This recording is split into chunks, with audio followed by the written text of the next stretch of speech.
While millions of Americans were glued to the horror playing out on their television screens, they watched and waited as two planes crashed into the World Trade Center and the Twin Towers came tumbling to the ground.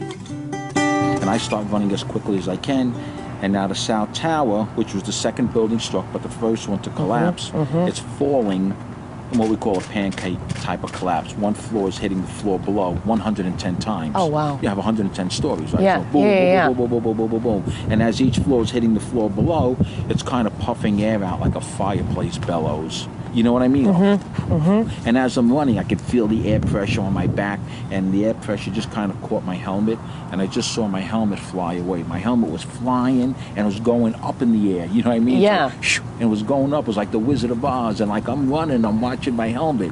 You know, I'm like, feet don't fail me now. Right, you know? right. And at some point, the air pressure was so strong, it was almost like a tornado force. They estimated like 200 miles an hour. I don't know how they estimated that.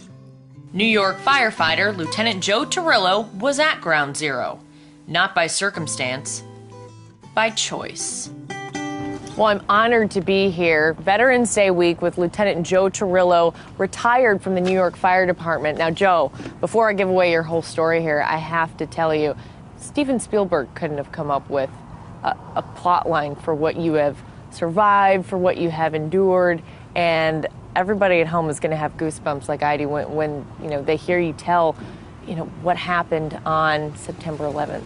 September 11th began like any ordinary day for the lieutenant, who was on his way to a press conference to launch Fisher-Price's new action figure, a rescue hero and firefighter by the name of Billy Blazes.